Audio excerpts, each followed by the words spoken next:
அனைவருக்கும் வணக்கம். அன்று மாலையில் அப்பா சுந்தரம் வீட்டு வேலைகளை முடித்துவிட்டு சற்று ஓய்வாக அமர்ந்திருந்தார்.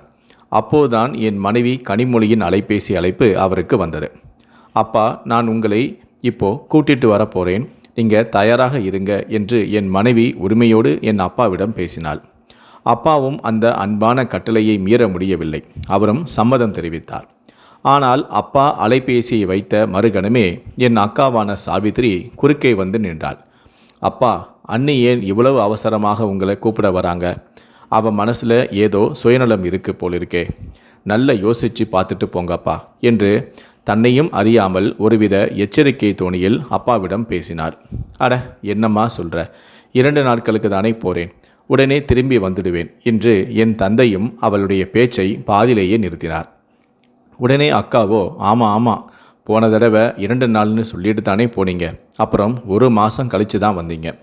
நான் ரொம்ப பிடிவாதம் பிடிச்சு தான் உங்ககிட்ட சொல்லி தான் உங்களை திரும்ப வரவே வச்சேன், இல்லைனா என்று ஏதோ சொல்ல வந்தாள். அப்போது திடீரென என் மனைவி கனிமொழி வாசலில் வந்து விட்டாள். அக்கா, நீங்களும் இந்த நிகழ்ச்சிக்கு கட்டாயம் வரணும், நான் இருக்கும் இடத்தை உங்களுக்கு அனுப்பி வைத்துள்ளேன்.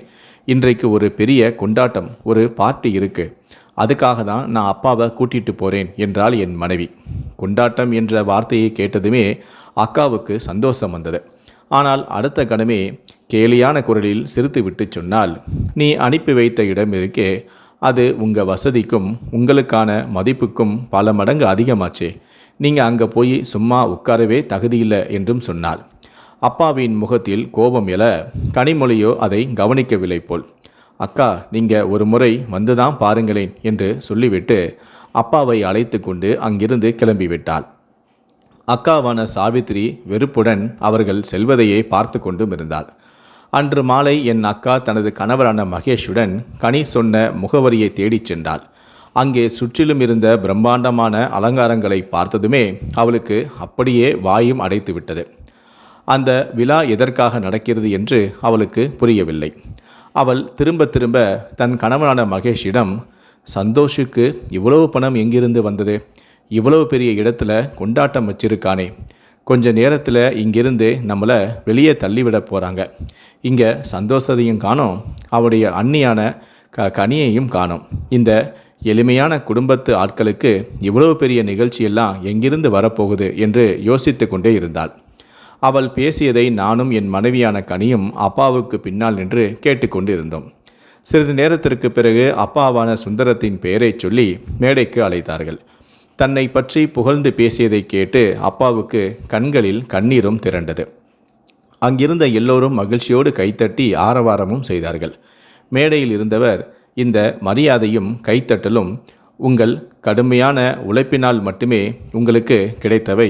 நீங்கள் உங்களுடைய உழைப்பால் ஒரு பெரிய இலக்கை அடைந்திருக்கிறீர்கள். உங்கள் மனதில் உள்ள அந்த மாயாஜாலம்தான் இந்த ஆடை வடிவமைப்பு உலகத்தையே, ஃபேஷன் இண்டஸ்ட்ரியவே கவர்ந்திருக்கிறது என்று என் அப்பாவை பாராட்டினார். இதை கேட்ட அப்பாவுக்கும் மகிழ்ச்சி மெல்ல மெல்ல பெருகியது. கண்களில் ஆனந்த கண்ணீரும் வழிந்தது. அவருக்கு ஒரு பெரிய விருதும் வழங்கப்பட்டது. அப்பா பேசுவதற்காக ஒளிவாங்கியை பிடித்தார். அப்போது அவருடைய பார்வை எதிரே நின்று கொண்டிருந்த என் மனைவியான கனி மற்றும் அக்காவான சாவித்ரி மீது பதிந்தது. எனக்கு அதிகமாக பேச தெரியாது, ஆனால் ஒன்று மட்டுமே நிச்சயமாக சொல்வேன் என என் அப்பா பேச ஆரம்பித்தார். நான் ஆதரவில்லாமல் இருந்த நேரத்தில் ஒரே ஒருவர் தான் என் மீது நம்பிக்கை வைத்து என்னை முன்னேற தூண்டினார். வாழ்க்கையில் உங்களை கீழே தள்ள முயற்சிப்பவர்கள் நிறைய பேர் இருப்பார்கள், ஆனால் கை கொடுத்து தூக்கி விடுபவர் சிலர்தான் இருக்க முடியும் என்று சொல்லும்போது அப்பாவுக்கு குரல் தழுதழுத்தது. சற்று பொறுத்து கொண்டு அவர் மீண்டும் சொன்னார், அந்த உதவியை எனக்கு கொடுத்தது என் மருமகளான கனிமொழிதான். இன்று அவளால் தான் நான் இந்த மேடையில் இவ்வளவு கௌரவத்துடன் நிற்கிறேன். நன்றி மகளே என்று என் மனைவியை பார்த்து சொன்னார். அப்படி என் அப்பா கூறிவிட்டு மேடையில் இருந்து கீழே இறங்கினார். உடனே கனி ஓடி வந்து, அதாவது என் மனைவி ஓடி வந்து என் தந்தையை கட்டி அணைத்து கொண்டாள். அங்கிருந்த என் அக்கா இதையெல்லாம் பார்த்து அப்பாவிடம் வந்து, அப்பா, நீங்கள் என்னை பற்றி நினைக்கவே இல்லை, நான் உங்களுக்காக எவ்வளவு அக்கறை எடுத்துக்கிட்டேன். அம்மா போனதுக்கு பிறகு நான் தான் உங்களை கவனிச்சுக்கிட்டே இருக்கேன். ஆனால் எல்லோர் முன்னோடியும் உங்கள் மருமக பேரை சொல்கிறீங்க. இந்த கனி உங்களை ஏதோ செய்து சம்பாதிக்க ஒரு வழியையும் தேடி இருக்கா. பாருங்க, ஒரு நாள் அவ காரியம் முடிஞ்சதுமே உங்களை தூக்கி எறிஞ்சிடுவா என்று கோபமாக கத்தினாள். இதை கேட்ட அப்பா கோபமாக சொன்னார், சாவித்ரி, இன்னொரு வார்த்தை பேசின அவ்வளவுதான். கனி வேலை பார்க்கும் நிறுவனம் எனக்கு இவ்வளவு மரியாதை கொடுத்துருக்கு. அது உனக்கு பிடிக்கலை அப்படி தானே? அதனால தான் உள்ளுக்குள்ள பொறாமப்படுற. உன் மனசில் உள்ள உண்மையை நீயே கேட்டுப்பார். அக்கா கத்தியபடி, வேணாம்ப்பா, நீங்கள் அவளோட சதி வலையில் மாட்டிக்கிட்டீங்க. இவ கம்பெனியில் சாதாரண பணியாளர் தான் இருப்பா. இவளை யாரும் பெரிய அதிகாரி ஆக்க போகிறதில்ல. இப்படி தான் முதல்ல சந்தோஷை ஏமாற்றி திருமணமும் பண்ணிக்கிட்டா. இப்போ உங்களையும் அவ ஏமாத்துறா என்று சொன்னாள். இதை கேட்ட அப்பாவோ ஆத்திரமடைந்து அக்காவான சாவித்திரியின் கன்னத்தில் ஓங்கி ஒரு அறை அறைந்தார். கோபத்துடன் அவரோ, உன்ன மாதிரி ஒரு மகளை பெற்றிருக்கேன்னு என்னால் நம்பவே முடியலடி என்று சொன்னார். அக்கா கோபத்துடன் அங்கிருந்து வேகமாக சென்றாள். அப்பா அவள் போவதை பார்த்தபடியே நின்று தன் பழைய நாட்களை நினைத்து பார்த்தார். அம்மா இறந்த பிறகு அப்பாவை தன் கூட வைத்து கொள்வது என் அக்காவுக்கு ஒரு கட்டாயமாகிவிட்டது. ஏனென்றால் நான் வெளியூரில் படித்து கொண்டிருந்தேன். அக்காவான சாவித்ரி என்னிடம், சந்தோஷ், நீ வெளியூருக்கு வந்து படிச்சுக்கிட்டு இருக்க, அப்போது அப்பாவை எப்படி தனியாக விட முடியும்? அம்மாவுக்கு பிறகு அப்பா ரொம்ப மன வருத்தத்தில் இருக்காரு என்று சொல்லி அப்பாவை தன்னுடன் அழைத்து சென்று விட்டாள். எனக்கும் நிம்மதியாக இருந்தது. ஏனென்றால் அப்பாவை தனியாக விடுவது எனக்கு சரி என்று படவும் இல்லை. நான் மருத்துவம் படித்து அப்பாவின் ஆசையை நிறைவேற்ற விரும்பினேன். நான் அக்காவிடம், சரி அக்கா, நீ சொல்லுவதுதான் சரி. அப்பா உங்களுடன் இருந்தால் நல்லா இருப்பார். தனியாக இருந்தால் நோயாளி ஆகிவிடுவார். எனக்கும் கவலையாக இருக்காது. நீங்கள் அப்பாவை உங்களுடன் அழைத்து செல்லுங்கள் என்று நானும் சொன்னேன். அப்படியே அக்கா அப்பாவை தன்னுடன் அழைத்தும் சென்றாள். நான் எப்போதாவது சென்று அப்பாவை பார்த்து விட்டு வருவேன். ஆனால் அக்கா அப்பாவையும் என்னையும் தனியாக பேசவே விடவில்லை. ஆரம்பத்தில் நான் இதை கவனிக்கவும் இல்லை. ஆனால் பிறகு அப்பா என்னிடம் ஏதோ சொல்ல துடிப்பது போல் நான் உணர்ந்தேன். ஆனால் அக்கா வந்ததும் அப்பா அமைதியாகி விடுவார். நான் பலமுறை அப்பாவிடமும் கேட்டேன், அப்பா, இங்கே நீங்கள் நல்லா இருக்கீங்களா? அப்பாவும் சிரித்தபடி சொல்வார், எனக்கு என்ன ஆகும், நான் நல்லா தான் இருக்கேன். சாவி என்ன ரொம்ப அக்கறையாக பார்த்துக்கிறாள். ஆனால் அப்பா நாளுக்கு நாள் பலவீனமாகி வருவதை பார்த்து நான் கவலையில் இருந்தேன். நான் அக்காவிடம், அக்கா, அப்பாவை ஒரு மருத்துவரிடம் காட்டுங்களேன், அவருக்கு ஏதாவது உடம்பு சரியில்லையா என்றும் நான் கேட்டேன். உடனே அக்காவோ, இல்லை சந்தோஷ், நீ சும்மா கவலைப்படுற, இந்த வயசில் அப்படி தான் இருக்கும். நாங்கள் எந்த குறையும் வைக்கலை. வேணும்னா நீ அப்பா கிட்டேயே கேளேன், அவரும் என் அப்பா தானே என்று சொன்னாள். அக்கா சொன்னதை கேட்டு என்னால் எதுவும் பேசவும் முடியவில்லை. ஒரு முறை நான் அக்காவிடம் அலைபேசியில் அப்பாவை பேச சொல்லி கேட்டேன். அக்கா பேச்சை திசை திருப்பி, சந்தோஷ், அப்பா இப்போது நடைப்பயிற்சிக்கு போயிருக்காரு, வந்தவுடனே பேச வைக்கிறேன் என்றும் சொன்னாள்.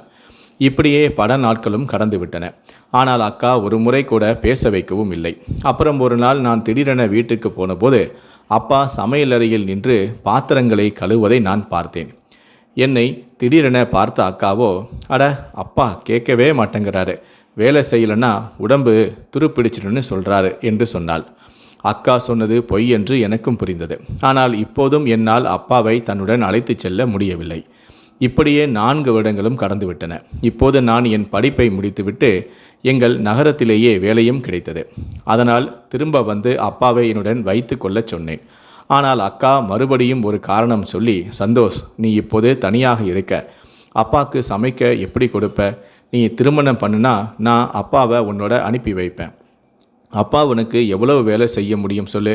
அவர் என் கூடவே இருக்கட்டும். குறைந்தபட்சம் சரியான நேரத்துக்கு மருந்து சாப்பிடவாவது அவருக்கு கிடைக்குமே என்று சொன்னாள். நான் எனது அப்பாவிடம் தன்னுடன் வரச் சொன்னபோது அவரும், இல்லை மகனே, உனக்கு திருமணம் முடிந்து உன் வாழ்க்கை சீரான பிறகு நான் வருகிறேன். பாவம் சாவித்ரி என்னை நல்லா பார்த்துக்கிறாள். நீயும் ஒரு மருமகளை கூட்டிட்டு வா, அப்புறம் நான் வருகிறேன் என்றும் சொன்னார். நானும் சீக்கிரமாகவே திருமணம் செய்து கொள்ளப் போவதாக அறிவித்து அடுத்த 6 மாதங்களிலேயே கனிமொழியையும் திருமணம் செய்து கொண்டேன். திருமணம் முடிந்த பிறகு நான் அக்காவிடம், நான் அப்பாவை தன்னுடன் அழைத்துச் செல்ல விரும்புவதாகவும் இனிமேல் கனிமொழியுடன் சேர்ந்து அப்பாவை கவனித்துக் கொள்வதாகவும் சொன்னேன். ஆனால் இதை கேட்ட அக்காவோ கோபத்துடன், பாரு சந்தோஷ், ஆசைப்பட்டு கல்யாணம் செய்த பெண்கள் மாமனாரை சரியாக கவனிக்க மாட்டாங்க. இந்த கனி மேலே எனக்கு நம்பிக்கை இல்லை. அப்பா எங்கூடவே இருக்கட்டும் என்றும் சொன்னாள். இதை கேட்டு எனக்கு ஆச்சரியமாக இருந்தது. ஏன் அக்கா ஒவ்வொரு முறையும் இப்படி தவிர்க்கிறாள்? நான் அப்பாவிடம், அப்பா, என் கூட இருக்க உங்களுக்கு விருப்பம் இல்லையா? இப்போ வாய்ப்பு கிடைச்சிருக்கு, வந்துடுங்களேன் என்று நான் கேட்டேன். அதற்கு அப்பாவோ அக்காவை பார்த்தபடி சொன்னார், மகனே, இப்போ உனக்கு புதுசாக திருமணமாகி இருக்கு. நீங்கள் 2 பேருமே வெளியே சுற்றுங்க, சந்தோஷமாக இருங்க. ஏன் இதை வயசானவன் விஷயத்தில் மாட்டிக்கிறீங்க? நான் சாப்பிட 2 ரொட்டி தானே வேணும், அதை நான் எங்கே வேணும்னாலும் சாப்பிட்டுக்குவேன் என்று சொன்னாள். என் மனைவியான கனிமொழியும் பலமுறை கேட்டாள். ஆனால் அப்பாவோ வர மறுத்து விட்டார். என்னால் எதுவும் செய்ய முடியவில்லை. கனி திரும்ப திரும்ப சொன்னாள், சந்தோஷ், அப்பாவை வீட்டுக்கு கூட்டிட்டு வாங்க. எனக்கு திருமணத்துக்கு பிறகு மாமனார் வீட்டுக்கே போகாத ஒரு குறை இருக்கு. அப்பா இருந்தால் நானும் அவர் முன்னாடி புடவை கட்டி நிறைய வளையல் போட்டு சந்தோஷமாக இருப்பேன். நானும் அவருக்கு சேவை செய்வேன்.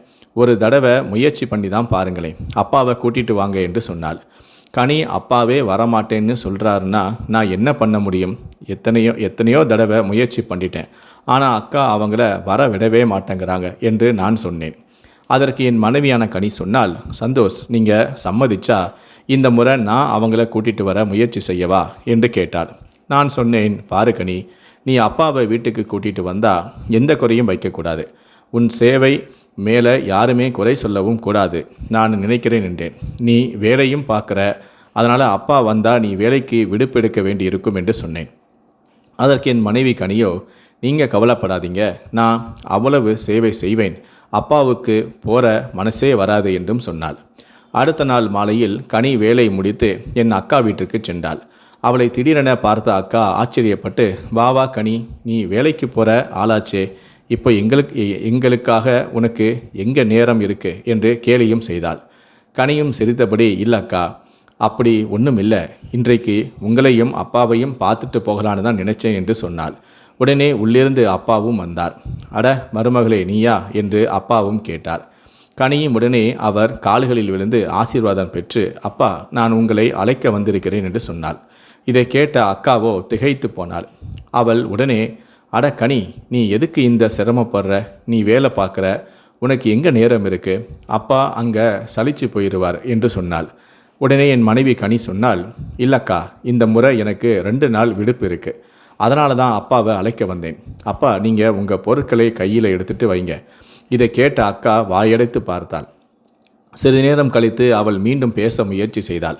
அட கனி, உனக்கு விடுப்பு கிடைச்சிருக்கு, நீ போய் ஓய்விடு, நான் அப்பாவை கவனிச்சுக்கிறேன் என்று சொன்னாள். இல்லைக்கா, நான் அப்பாவை கூட்டிகிட்டு போக தான் வந்தேன், இப்போ நீங்கள் மறக்காதீங்க, அப்புறம் 2 நாட்கள் தானே என்றும் சொன்னாள். 2 நாட்களுக்கு பிறகு நானே அப்பாவை கூட்டிகிட்டு வந்து விடுறேன் என்றும் சொன்னாள் என் மனைவியான கனி. இப்போது அக்காவால் எதுவும் பேச முடியவில்லை. நான் கூட இருந்திருந்தால் அப்பாவை விட மாட்டேன், ஆனால் இவள் பிடிவாதமாக இருக்கிறாளே என்று நினைத்தாள். அவள் சொன்னால், சரி, கூட்டிகிட்டு போ, ஆனால் 2 நாட்களுக்குள் அப்பாவை திருப்பி அனுப்பிடணும். இப்படி கூறிவிட்டு அவள் கோபத்துடன் உள்ளே சென்று விட்டாள். கனியும் என் தந்தையை அழைத்து கொண்டு எங்கள் வீட்டிற்கு வந்து விட்டாள். எங்கள் வீட்டிற்கு வந்த அப்பாவுக்கு மகிழ்ச்சிக்கு எல்லையே இல்லை. இரவு அலுவலகத்திலிருந்து வந்த நான் அப்பாவை வீட்டில் பார்த்தபோது அவரை கட்டி பிடித்து, இன்றுதான் நான் என் வீட்டிற்கு வந்த மாதிரி இருக்கு என்று நான் சொன்னேன். இதற்கு பிறகு மூவரும் ஒன்றாக இரவு உணவு சாப்பிட்டோம். கனி அப்பாவின் எல்லா விருப்பங்களையும் கவனித்து கொண்டாள். அடுத்த நாள் மூவரும் வெளியே செல்ல திட்டமிட்டு ஒன்றாக சுற்றி பார்க்க சென்றோம். பல வருடங்களுக்கு பிறகு இன்று அப்பா மிகவும் மகிழ்ச்சியாக காணப்பட்டார். ஆனால் 2 நாட்களுக்கு பிறகு திரும்பச் செல்ல வேண்டும் என்ற எண்ணத்தால் அவர் மனம் வருத்தத்தில் இருந்தார். அடுத்த நாள் பேச்சுகளுக்கு இடையே அப்பா, முன்பு தனக்கு துணிகளில் நூல் வேலைப்பாடு போடும் பழக்கம் இருந்தது, ஒரு காலத்தில் எங்களின் பரம்பரை தொழில் அதுவாக தான் இருந்தது என்றும் கூறினார். சிறிது நேரத்துக்கு பிறகு கனி நூல் வேலைப்பாடு போடுவதற்கான வண்ணமயமான நூல்களை கொண்டு வந்து அப்பா முன் வைத்தாள். அதை பார்த்த அப்பாவும் மிகவும் மகிழ்ச்சி அடைந்தார். அட, நீ இதையும் கொண்டு வந்துட்டியா? இது எனக்கு ரொம்ப பிடித்த நினைவுகளில் ஒன்று என்றார் அப்பா. அதற்கு கனி சொன்னால், அப்பா, இப்போது நீங்கள் உங்களுடைய ஆசையை நிறைவேற்றுங்கள். இரவு முழுவதும் வேலை செய்து அப்பா ஒரு துணியில் அழகிய நூல் வேலைப்பாட்டை செய்து கனிக்கு காட்டினார். அதை பார்த்த கனி ஆச்சரியத்தில் வியர்ந்து போனாள். அப்பா, என்ன ஒரு வேலைப்பாடு! உங்கள் கைத்திறமை எவ்வளவு அழகாக இருக்குது, என்னால் நம்பவே முடியலை என்றும் சொன்னாள். அதற்கு அப்பா சொன்னார், மருமகளே, நான் நாளைக்கு போகணும்னு இருந்ததால் இன்னைக்கு அவசரமாக இப்படி தான் செஞ்சேன். இல்லைனா நீ என் கையால் செஞ்ச வேலைப்பட பார்த்தா வியந்து போய் பாராட்டிக்கிட்டே இருப்ப என்று சத்தமாக சிரிக்கவும் தொடங்கினார். அடுத்த நாள் அப்பா போக வேண்டிய நேரம் வந்தபோது கனி ஏற்கனவே அழ தொடங்கிவிட்டாள். அவள் என்னிடம், ஏதாவது பண்ணுங்க, அப்பாவை இன்னும் கொஞ்ச நாள் இருக்க வைங்க என்றும் சொன்னாள். நான் யோசித்து கொண்டே அக்காவுக்கு அலைபேசியில் அழைத்து, அக்கா, கனிக்கு உடம்பு சரியில்லை, அவளுக்கு ரொம்ப காய்ச்சலாக இருக்கு, சில நாட்களுக்கு அப்பாவை இங்கே இருக்க விடுங்க, கனி சரியானதுமே நானே அவரை கூட்டிகிட்டு வந்து விடுறேன் என்று சொன்னேன். அதற்கு அக்காவோ சரி, ஆனால் சீக்கிரமாக அனுப்பிடு, அப்பாவுக்கு மருந்து கொடுக்கணும் என்று சொல்லிவிட்டு ஃபோனையும் வைத்து விட்டாள். இங்கே அப்பா இப்போது போவதில்லை என்று அறிந்ததும் கனி மகிழ்ச்சியில் குதித்தாள். சிறிது நேரத்திற்கு பிறகு அவள் வேலைக்கும் போனாள். நான் விடுப்பு எடுத்துக்கொண்டு வீட்டில் இருந்தேன். வேலைக்கு போன கனியோ அப்பாவின் நூல் வேலைப்பாட்டை அலுவலகத்தில் அனைவருக்கும் காட்டியுள்ளார். அதை பார்த்து அனைவருமே வியந்தார்கள். அவளுடைய ஒரு தோழி சொன்னால், ஒரு யோசனை இருக்கு கனி, இதை அங்கே தொங்க விடு, எத்தனை வாடிக்கையாளர்கள் இதை பார்க்கிறார்கள்னு பார், யாராவது வாங்கணும்னு கேட்டால், அதாவது முன்பதிவு ஆர்டர் எடுத்துக்கிட்டா இது உன் மாமனார் புகழுக்கு நல்லது என்றாள். உண்மையிலேயே கனி ஒரு ஆடை நிறுவனத்தின் கடையில் மேலாளர் பதவியில்தான் இருந்தாள். அவள் தன் முதலாளியிடம் அனுமதி பெற்று அந்த வேலைப்பாட்டை மற்ற துணிகளுக்கு நடுவில் தொங்கவிட்டாள். ஆனால் பலரும் அந்த ஆடையை பற்றி பேசியதைக் கண்டு அவள் ஆச்சரியப்பட்டாள். அது அனைவரையும் ஈர்த்தது. அவள் அதற்கான முன்பதிவையும் எடுத்துக்கொண்டு அதை தயாரிக்கும் இடத்திற்கு கொடுக்க முடிவும் செய்தாள். மாலை வீடு திரும்பியதும் கனி இந்த நல்ல செய்தியை அப்பாவிடம் சொன்னாள். அதற்கு அப்பாவோ, அட மகளே, இப்போ இந்த வயசில் என்னால் எங்கே செய்ய முடியும் என்று சொன்னாள். அதற்கு கனி சொன்னால், அப்பா, நீங்கள் வழிகாட்டினா மட்டும் போதும், மீதி எல்லா வேலையுமே எங்கள் குழு பார்த்துப்பாங்க என்றும் சொன்னாள். அப்பாவும் சம்மதிக்க அடுத்த நாளே வேலையும் தொடங்கியது. அப்பா நிறைய மாதிரிகளை உருவாக்கி கொடுத்தார். அவை அனைத்தையுமே என் மனைவி கனி பத்திரமாக குறிப்பெடுத்தும் கொண்டாள். 15 நாட்களுக்கு பிறகு அப்பா திருப்பி செல்ல வேண்டியிருந்தது. ஏனென்றால் அக்கா வீட்டிற்கு வந்து, அப்பா, நீங்கள் உங்கள் மகளையே மறந்துட்டீங்களா? எனக்கு உங்கள் மேலே எவ்வளவு கவலை தெரியுமா? உங்களுக்கு மருத்துவ பரிசோதனை செய்யணும், அதையெல்லாம் நான் தானே பார்ப்பேன். சந்தோஷுக்கு இப்போ எங்கே நேரம் இருக்குது என்றும் சொன்னாள். அப்பாவுக்கு மனமில்லாமல் போக வேண்டியிருந்தது. நாட்கள் இப்படியே கடந்தும் சென்றன. இப்போது கனி எப்போதெல்லாம் அப்பாவை தன்னுடன் அழைக்க பேசினாலும் அக்கா உடனே வந்து, ஏன் அண்ணி, அப்பா என் கூட இருந்து சந்தோஷமாக இருக்காரே, நீங்கள் ஏன் பின்னாடியே வர்றீங்க என்று சத்தம் போட ஆரம்பித்தாள். கனியால் நினைத்ததும் எதுவும் செய்ய முடியவில்லை. 2 மாதங்கள் இப்படியே கடந்து சென்றன. ஒரு நாள் மாலையில் கனி அலுவலகத்திலிருந்து வந்து எனக்கு ஒரு நல்ல செய்தியை சொன்னாள். அதை கேட்டு நானும் மகிழ்ச்சியில் குதித்தேன். உண்மையிலேயே அப்பாவுக்கு விருது கிடைக்கப் போகிறதா என்று நான் கேட்டேன். கனி சொன்னால், இது எங்கள் நிறுவனத்தின் ஆண்டு விழா, அதில் அப்பாவுக்கு ஒரு விருது கிடைச்சிருக்கு. நிறுவனத்திற்கு புதிதாக வந்தவர்களில் சிறப்பாக செயல்பட்டவரின் பிரிவில் கிடைச்சிருக்கு. இதை கேட்டு என் அப்பாவின் இந்த சாதனைக்காக என் கண்களிலும் மகிழ்ச்சி கண்ணீர் வந்தது. கனி உடனடியாக அப்பாவுக்கு அலைபேசியில் அழைத்து, அப்பா, நான் உங்களை அழைக்க வந்து கொண்டிருக்கின்றேன், நீங்கள் தயாராக இருங்கள் என்றும் சொன்னாள். அப்பாவுக்கு அன்று தனக்கு விருது கிடைக்கப் போகிறது என்று தெரியாது. அக்காவும் இந்த விருது விழாவுக்கு வந்து கலந்து கொண்டு அப்பாவின் கையாலேயே அடி வாங்கி கொண்டு இப்போது கிளம்பி சென்று விட்டாள். அப்பா கொஞ்ச நேரம் அசைவின்றி இருந்தார். உடனே நானோ, என்னாச்சுப்பா, நீங்கள் அக்காவுக்காக கவலைப்படாதீங்க என்று நான் சொன்னேன். அவள் கொஞ்சம் கோபமாக இருக்கா, எல்லாம் சரியாகிவிடும், நாங்கள் அவளை சமாதானப்படுத்துவோம் என்று கனியின் குரலை கேட்டு அப்பாவும் நிகழ்வுக்கு வந்தார். இல்லை மருமகளே, உனக்கு அவளை பற்றி தெரியாது, அடி வாங்கியும் அவள் சும்மா போக மாட்டாள் என்று சொன்னார். விருது விழா முடிந்ததுமே மூவருமே வீட்டிற்கு வந்தோம். அப்போது வாசலில் அக்கா சாவித்திரி நின்று கொண்டிருப்பதை கண்டு எங்களுக்கு ஆச்சரியம் ஏற்பட்டது. அவள் வீட்டிற்குள் வந்து, அப்பா, எல்லோரும் முன்னாடியும் என்ன அசிங்கப்படுத்தினீங்கல்ல, சரி மன்னிச்சிடுறேன், ஆனால் இந்த விருது இதெல்லாம் நீங்கள் எப்போ செஞ்சீங்க? எனக்கு ஏன் எதுவுமே தெரியாது? என் கூட இருந்தும் நீங்கள் எனக்கு எதுவுமே சொல்லலையே என்று கேட்டாள். அதற்கு அப்பாவோ, கடந்த முறை 15 நாட்கள் தங்கியிருந்த போது நடந்த எல்லா விஷயங்களையும் அக்காவிடம் வெளிப்படையாக சொன்னார். அதற்கு அக்கா சொன்னால், சரி, அதெல்லாம் இருக்கட்டும், வாங்க இப்போது வீட்டுக்கு திரும்ப போகலாம் என்று. அடி வாங்கிய பிறகும் அக்கா ஏன் அப்பாவை அழைத்து செல்ல பார்க்கிறாள் என்று எனக்கு ஆச்சரியமாக இருந்தது. கனியும் ஆச்சரியத்துடன் என்னை பார்த்தாள். நான் அமைதியாக சொன்னேன், எனக்கு புரியுது கனி. ஆனால் இப்போ அப்பா தனது உரிமை நிலைநாட்டணும். இன்று அவர் பேசிதான் ஆகணும். அப்போது அப்பாவின் குரல் வந்தது. நான் இங்கே இருக்கணும் சாவி. அப்பா, ஒரு தடவை மட்டும் வாங்க, அப்புறம் நீங்கள் வந்துடுங்க என்று அக்கா மெதுவாக சொன்னாள். அதற்கு அப்பாவும் மறுத்துவிட்டார். ஆனால் அக்காவோ அவர் கையை பிடித்து இழுத்து கொண்டு செல்லத் தொடங்கினாள். நான் குறுக்கே வந்து, அக்கா, அப்பா வர விரும்பாத போது ஏன் பிடிவாதம் பிடிக்கிறீர்கள் என்று நான் கேட்டேன். பிடிவாதமா? அப்பாவோட பொருட்கள் அங்கே இருக்கு என்று அக்கா கோபமாக கூறினாள். அதற்கு நானும், அக்கா, நான் நாளைக்கு கொண்டு வர்றேன், நீங்கள் அப்பாவை இங்கே விட்டுட்டு போங்க.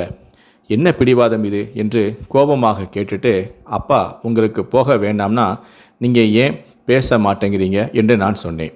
அப்பாவோ, ஆமாம் சாவித்ரி, சந்தோஷ் சொல்வது சரிதான், எனக்கு போக வேண்டாம், நீ போகலாம் என்று சொன்னார். அக்காவோ அப்பாவின் கையை பிடித்து இழுத்து கொண்டு, அப்பா நீங்கள் வந்தே ஆகணும். இவங்க உங்களை நல்லா பார்த்துப்பாங்கன்னு நினைக்கிறீங்களா? இல்லவே இல்லை. இந்த விருது பணம் இருக்கே, அதுக்காக தான் இந்த மருமகன் நடிக்கிறா, பணத்துக்காக தான் உங்களை இங்கே வைக்கவே நினைக்கிறா என்று கத்தினாள். அக்கா இப்படி பேசியதை கேட்டு அப்பாவுக்கு கோபம் வந்து மீண்டும் அவளை ஓங்கி அறைந்தார். நான் நடுவில் வந்து, அப்பா என்ன பண்ணுறீங்க? எதுக்காக அக்காவை ஏன் இப்படி அடிக்கிறீங்க என்று நான் கேட்டேன். அக்கா கணவரான மகேஷும், ஆமாம், சாவித்ரி உங்களுக்காக எவ்வளவோ செஞ்சா, ஆனால் விருது கிடைத்ததுமே எல்லாவற்றையும் மறந்துட்டீங்களே. உங்கள் மகன் ஆசைப்பட்டு திருமணம் பண்ணி வந்துட்டான் என்று அவரும் பேசினார்.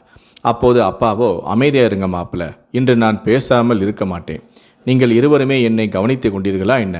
அல்லது வேறு எதுமாவது இருந்ததா? அது எனக்கு ரொம்ப நல்லாவே தெரியும் என்று சொன்னார். இதை கேட்டு கனியும் நானும் ஒருவரையொருவர் பார்த்து கொண்டோம். நான் வேறு எதுமாவதுன்னா என்ன அர்த்தம்பா என்று நான் அப்பாவிடம் கேட்டேன். அப்பாவோ, நான் மறைத்து வைத்திருந்த பணத்திற்காக தான் இதெல்லாம் பேசுகிறாள் என்று சொன்னார். நானும் ஆச்சரியத்துடன், என்ன பணம் அப்பா என்று நான் கேட்டேன். வீட்டை விற்று வந்த பணம் மகனே என்று சொன்னார். அதுக்காக தான் என்னை இங்கே அனுப்பவே இல்லை என்றார் அப்பா. அக்கா அலைபேசியில், சந்தோஷ் வீட்டை விற்க வேண்டியிருக்கும், அப்பாவுக்கு வைத்தியம் பார்க்கணும் என்று சொன்னது எனக்கு நினைவுக்கு வந்தது. இன்றுதான் அக்கா ஏன் வீட்டை விற்றாள் என்பது எனக்கே புரிந்தது. அப்பா, சாவி அந்த பணத்தை நான் உங்களுக்கு ஒருபோதும் கொடுக்க மாட்டேன். உன் உடல்நலத்தை காரணம் காட்டி நீ பாதி பணத்தை எடுத்துக்கிட்ட. சாவி அந்த பாதி பணத்தை நான் சந்தோஷுக்கு கொடுத்துடக்கூடாதுன்னு தான் என்னை உன்னை விட்டு எப்போவுமே தள்ளி வச்சா என்று சொன்னார். நானும், அப்பா நீங்கள் போன தடவை வந்தபோது இதை என்கிட்ட சொல்லி இருக்கலாமே என்று நான் கேட்டேன். அப்போது அப்பாவோ, மகனே, இன்று இந்த விருது எனக்கு ரொம்ப தைரியத்தை கொடுத்துருக்கு. என் வாழ்க்கையில் முதல் தடவை இவ்வளோ பேர் முன்னாடி நான் பேசியிருக்கேன். அதனால தான் அவளுக்கு எதிராக பேச தைரியமும் வந்துச்சு. அது மட்டும் இல்லாமல் நான் வீட்டில் மறைச்சி வச்ச பணத்தை முதல்ல எடுத்துக்க விரும்பினேன் என்றும் சொன்னார். இதை கேட்டதுமே அக்கா முன்னால் வந்து, இப்போ நீங்கள் வீட்டுக்கு வர தேவையில்லை, நானே பணத்தை தேடுவேன் என்று சொன்னார். அப்பா சத்தமாக கத்தினார், சாவித்ரி, உன் முன்னாடியும் மாப்பிள்ளை முன்னாடியும் உங்கள் மானத்தை வாங்க நான் விரும்பலை. இவ்வளவு நாள் நான் சும்மா இருந்தேன். ஒருபோதும் நீ என்னை வீட்டு வேலைக்கார மாதிரி வச்சுக்கிட்ட. உன் சொந்த மகன்கிட்டையே பேச விடலை, அலைபேசியை கூட தொட விடலை. மாப்பிள்ளை, நீங்கள் கூட அந்த பண ஆசையில் தான் எனக்கு 2 வேளை சாப்பாடு போட்டீங்க. சாவித்ரி கிட்ட நீங்கள் அடிக்கடி சொல்கிறத நானும் கேட்டிருக்கேன். கனிக்கிட்ட இருந்து அப்பாவோட பணத்தை சீக்கிரமாக வாங்கிடு, அப்புறம் அவரை அனுப்பிவிடு. இதை கேட்ட பிறகும் நான் அமைதியாக இருந்தேன். ஏன்னா நான் படிக்காதவன், வெளியூர் போக தெரியாது. உங்கள் குடும்ப கௌரவத்துக்காக நானும் அடங்கியே இருந்தேன். ஆனால் இன்று என் மருமகள் எனக்கு வாழ்க்கையில் முன்னேற கற்றுக் கொடுத்திருக்கிறாள், உலகத்தை பார்க்கவும் கற்றுக் கொடுத்திருக்கிறாள். இப்படி கூறிவிட்டு அப்பாவின் கண்கள் கலங்கின. அவர் என்னை பார்த்து கேட்டார், வா சந்தோஷ், பணம் எங்கே இருக்குன்னு நான் சொல்கிறேன். நான் உடனடியாக எனது காரில் அப்பாவை அழைத்து கொண்டு அக்கா வீட்டிற்கு சென்றேன்.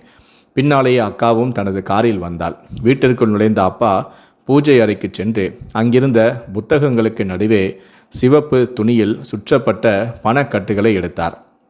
அதை கண்டு அக்கா ஆச்சரியப்பட்டாள். ஏன் அப்பா இவ்வளவு நேரம் பூஜை செய்தார்? நாள் முழுவதும் பூஜை அறைக்கு முன்னால் உட்கார்ந்திருந்தார் என்று இப்போது அவளுக்கு புரிந்தது. அவர் தன் பணத்தை கண்காணித்து கொண்டிருந்தார். அக்காவுக்கு ஒருபோதும் பூஜையில் ஆர்வம் இருந்ததில்லை. அவள் ஒருபோதும் பூஜை அறையை சுத்தம் செய்யவில்லை. அதனால்தான் அவளுக்கு தெரியவும் இல்லை. அப்பா, அந்த நாளில் நீ திடீர்னு வந்திருக்கலைன்னா நான் பணத்தை என் கூடவே எடுத்துகிட்டு வந்திருப்பேன். ஆனால் அன்னைக்கு எனக்கு வாய்ப்பு கிடைக்கல. சாவித்ரி, நீ தனியாக என்ன இழுத்துட்டு போய் சொன்னியே, இங்கே நடந்த எதையுமே உன் மகன் மருமகள்கிட்ட சொல்லாதன்னு. ஆனால் பாரு, உண்மை தானாகவே வெளிவரும். உன் சூழ்ச்சி முடிஞ்சு போச்சு என்றும் சொன்னார். அப்போது அக்கா சத்தமாக கத்தினாள். அப்பா, ஆனால் என் தேவைக்கு என்ன பதில் என்றாள். அப்பாவோ அமைதியாக இரு, இல்லைனா காவல்துறையை அழைத்து உன் மாப்பிள்ளையோட எல்லா மோசடிகளையும் வெளிச்சத்துக்கு கொண்டு வந்துடுவேன். அப்புறமா உன்னையும் சிறைக்கு போகிறதுலேருந்து யாராலையும் காப்பாற்ற முடியாது என்று சொன்னார். உன்னை மாதிரி மகளை விட என் மருமகள் ரொம்ப நல்லவ. என் செல்லம் கொடுத்து நீ இவ்வளவு கெட்டு போயிடுவேன்னு எனக்கே தெரியாது. மாப்பிள்ளையை விட நீ தான் அதிக பேராசக்காதிரி என்று சொன்னார். இதை கேட்ட அக்கா உடனடியாக அவர் காலில் விழுந்தாள். அவள், அப்பா, என்னை மன்னிச்சிடுங்க, தயவு செய்து காவல்துறைக்கு சொல்லாதீங்க என்று சொன்னாள். அப்போது நான் முன் வந்து, அக்கா, நீ செஞ்சதுக்காக அப்பா உன்னை மன்னிக்கலாம், ஆனால் நான் உன்னை ஒருபோதும் மன்னிக்கவே மாட்டேன். இன்றிலிருந்து உனக்கும் எனக்கும் உள்ள உறவு முடிவுக்கு வந்தது. நீ உன் வீட்டில் அப்பாவை நிறைய பாத்திரங்கள் கழுவ வச்சதை நான் பார்த்தேன். அது இன்னைக்கு உண்மை ஆயிடுச்சு. வாங்கப்பா, இங்கே உங்களை ஒரு நிமிஷம் கூட நான் விட முடியாது என்று நான் சொன்னேன். அப்பாவும், இனிமேல் எங்களுக்கு உன் முகத்தை ஒருபோதும் காட்டாதே, உன் பேராசை தான் உன்னை அழைத்து விட்டது என்று சொல்லிவிட்டு என்னுடன் காரில் கிளம்பினார். அக்காவும் அவள் கணவனும் அவர்கள் போவதையே பார்த்து கொண்டிருந்தார்கள். அப்பா என்னுடன் எங்கள் வீட்டிற்கு போனார். அங்கே கனி எங்களுக்காக காத்திருந்தாள். அப்பாவை பார்த்ததும் அவரை கட்டி அணைத்து கொண்டு, இனி உங்களை யாராலும் எங்களிடமிருந்து பிரிக்க முடியாது அப்பா, இப்போ எங்கள் குடும்பம் முழுமை அடைந்து விட்டது என்றும் சொன்னாள். அப்போது அப்பாவும் சிரித்து கொண்டே, இல்லை மருமகளே, நான் தாத்தாவானாதான் குடும்பம் நிறைவடையும் என்றார். அப்பாவின் பேச்சை கேட்டு எனக்கும் கனிக்கும் முகத்திலும் மகிழ்ச்சி பரவியது. எல்லோரும் உள்ளே போய் சந்தோஷமாக வாழத் தொடங்கினோம்.